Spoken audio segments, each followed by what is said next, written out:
Are you a cannabis business owner looking to start a cannabis business or just curious about the business and the plant in general? If so, you have landed at the right place. So let's get straight into it. I am Cheyenne from Ston'd Marketing, where we help cannabis and wellness brands unlock visibility and maximize their revenue potential. And I am here on YouTube to talk about the different ways that businesses can do that. Whether you are in the business already, you have an established brand, or you're looking to grow one, or like I said, you're just curious about the cannabis business because it is booming. The business is growing every day, but we still face a lot of challenges, and that is why I want to work to advocate for and empower entrepreneurs and people in this space in general, looking to get into the business and different ways that you can make your mark and make sure that you are reaching your communities, reaching the audiences that you're looking to, and just, maximizing and making sure that our businesses are successful because it is hard right now and there are many roadblocks and challenges, but together we can. So let's do it, everybody. More people are going to be curious about these things, and I just thought that I'd share the knowledge. I have a background in marketing. I am passionate about the plant in several different ways. I also have my own brand that I have been working on and using some of these strategies myself, and that is kind of really why I wanted to share this with you fellow entrepreneurs, future entrepreneurs, people who are interested in the space. We have a long way to go, and yeah, that's just, I feel like I can really get deep into it in terms of the space, the industry, whatever you want to call it. But I kind of just want to leave it there and get into what you really came here for. And that is the business tips, the information, the tea, everything. So today I'm going to be talking about a few things that I've seen working with dispensary owners, cannabis brand owners, and people who have been looking to start a brand. And these are some things that you should just make sure that you are staying up on or aware of in order to make sure that you are doing well financially and not leaving any money on the table, because we don't want that. We want to, like I said, maximize our revenue and get the most out of our business. So I'm going to touch on three things that I've seen businesses and brand owners miss the mark on, but there's always room for improvement. And I just want to share this with you today so that you can make sure that you don't make these mistakes, or if you're currently making these mistakes, to work on them and that there's room for improvement. So number one, I'm going to say is poor digital strategy. And I'm not talking, let me get into this really quickly because I feel like digital now is kind of a buzzword for what people think is just social media. So digital marketing and social media marketing are not the same thing. Yes, social media falls under digital marketing, but it's not digital marketing. It is not the entire thing. So that is the first thing I kind of want to explain. Sometimes I would hear people say, oh, we need a marketing manager or a digital marketer, but they really want a content creator and a social media manager, or vice versa. Like they're like, oh, we need a content creator, but really they need strategy. So it's it's a learning curve, yes, but that's just what I'm here for. Sometimes it things get lost in translation, especially when you are someone who does not exactly know about these things. Like, about your business, you know how to sell, but you don't really know about things like this, and that's okay. So basically, poor digital strategy. One thing I've noticed is that a lot of dispensaries, they have gotten on Weed Maps or Leafly, and that is totally okay. Definitely that helps with your visibility, but it's not necessary. And honestly, if we're looking at the numbers, the return on ad spend for the clients has gone down. So pretty much you're paying and the return, it has been decreasing by the years, okay? So basically you're putting money into that paid directory and you're probably not getting as much back as you would have previously, or maybe had you tried another channel. So what does this mean? This does not mean that I am completely knocking paid directories or saying that they don't help. I definitely believe that, but I am also saying that you can be investing your money elsewhere that gets you a better return. That's all. That's all. And you honestly could be doing a lot of free work. I feel like people don't understand the free work the way that they need to in order to maximize from it. You know, it's way more than just posting on social media. Of course, you hire people, right? To come take videos, to come get content. You have customers doing reviews for you. You're having on the street interviews. You're going to all the pop-ups, but is this translating to sales? Is this translating to retention, repeat customers? If no, then you're probably not using all of the resources in the way that you could. The main point I want to make about digital strategy is that social media is the top of the funnel. So if you know anything about the sales funnel, you know there are the things that draw people in, and then you have a few more tiers to where you would eventually get to a sale. So this is the top. What I will say is that social media should not be your sales platform. If you are in the business, you know that it's very simple to get your page restricted, get your posts taken down, because you cannot sell on social media. So yes, use social media to your advantage. Having a lot of followers is good because that means more opportunity, but it does not mean you're doing well. Like, just because you have 20,000 followers, like, wow, that's amazing, but it's not, if it's not translating into sales, it's nice. That's all. Like, it's not helpful. So that is what I will say about social media. Definitely use social media because it is meant to propel you, but it is not meant to be the main stage. You know what I'm saying? So let's start with that. I really have to talk about social media because people are really concerned about, oh, my social media this, my social media that. The social media is kind of a buffer for everything else that you do, to put it in simple terms. Like, there's so much I could actually say about social media, and I'm gonna go off in another video when I actually get into marketing a little deeper, but I kind of just wanted to talk about these three things and not get too deep into it right now. Okay, now that I've gotten that out, it's like, okay, Cheyenne, you don't want me to use social media as my main means of sales, or trying to get foot traffic, or trying to interact with my customers. So what do? What you do is build an email list. What you do is have a loyalty program where you could easily capture people's information, like their email and their phone number, and I will always stand by. SMS is, I think, one of the most powerful marketing strategies or tools. That strategy is golden. Like, just think about it. If you sign up for email or text updates from any store that you frequent, or even if you've been to there once, you will start getting text messages that say, we have 40% off. Look like you need some jeans. Like, and then in your mind, you're just like, you know what? They texted me right at they texted me right at the moment that I needed some jeans. So think about this in your business. Like, let's say you had 100 people walk in the dispensary today. Like, let's just give it that.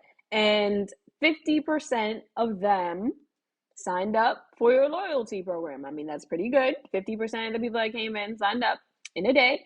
Awesome. Now you have their information. You're able to create these curated messages. This is all, knowing your audience, though. Obviously, you A/B test. You have your CRM, however you set it up to send your text messages, your SMS, or your emails.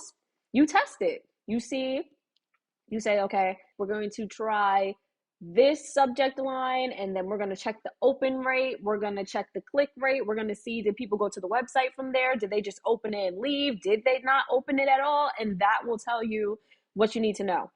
I love SMS because, like I said, it's just so direct. Some people, they give you their email, they don't even check their email, but text, yeah, they're going to see those text messages one way or another until they opt out. Like, those text messages are going to keep coming through, and it works. And this is how you retain customers, because these are people, now you have their information. They have already bought something from you. Now, it is likely that whatever you're promoting, they have already bought, or it's something that it's similar. It's something that they would try. This is how you really start building. This is why it's called a loyalty program, because this is how you start building loyal customers. And this is how you actually scale.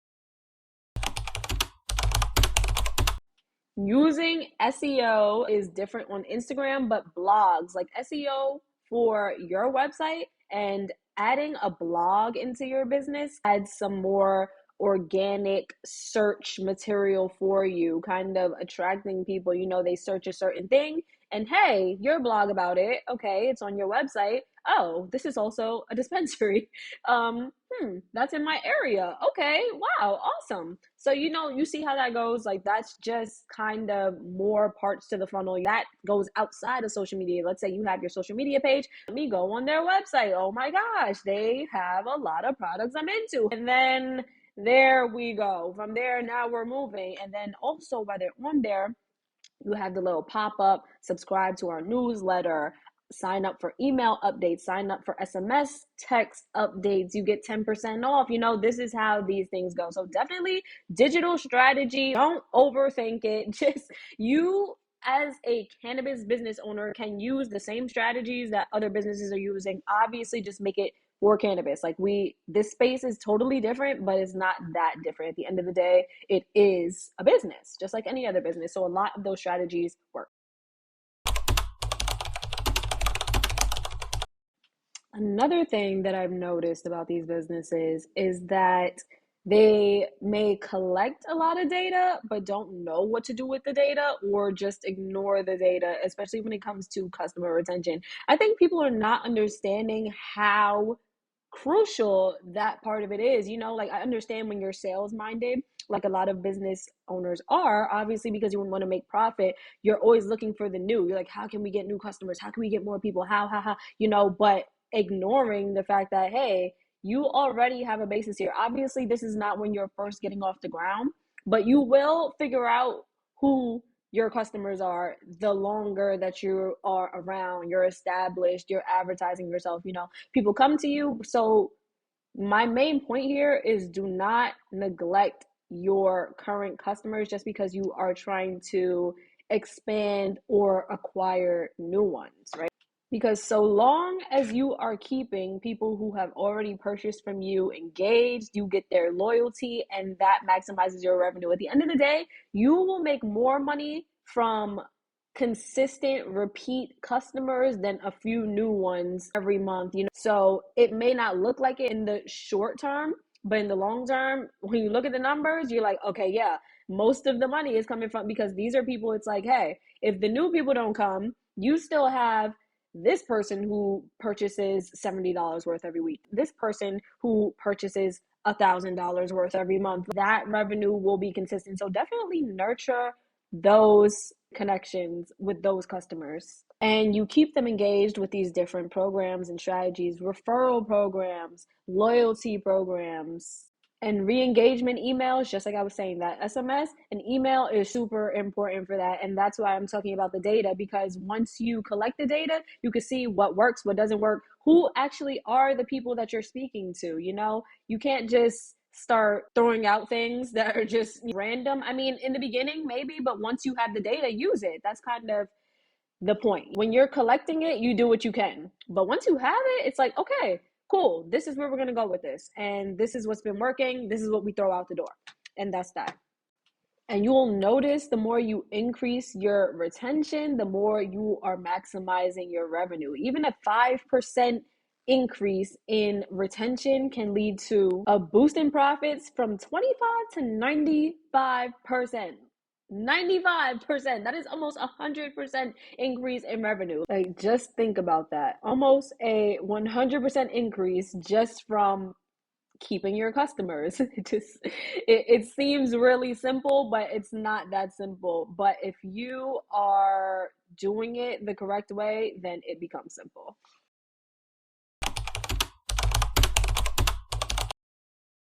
So a lot of business owners do not plan for the steep steep it's steep, the tax burden that comes with being a cannabis business. And this does have a lot to do with it still being classified as a Schedule 1 drug. With rescheduling to Schedule 3 would ease up because of the deduction portion. There are several things that cannabis businesses cannot deduct come tax time that any other business can, and that's why the burden is hitting so hard.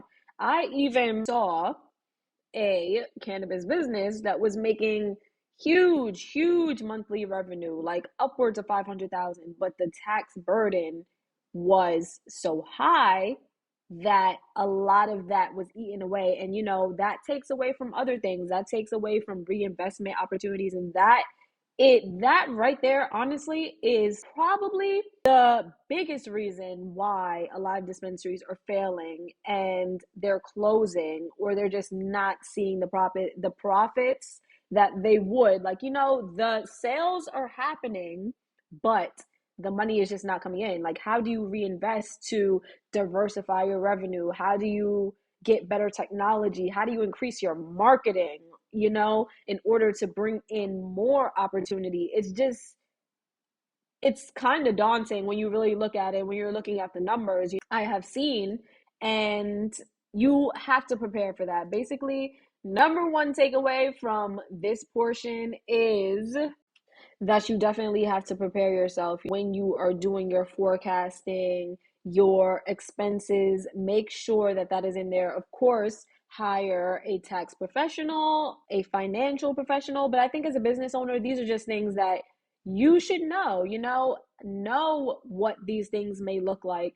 Of course, hire a professional if you don't know these things, right? But having the foundational information will help you to help them, because let's say there are certain things that they don't know. Maybe there's something outside of the actual spreadsheet with the numbers that you can explain, that kind of adds to the clarity of the strategy, right? We break down tons of strategy and finance need to know in the business in our course, Cannabis Finance Foundations, and that will be releasing very soon. But in the meantime, like, subscribe, and meet me back here for more cannabis content.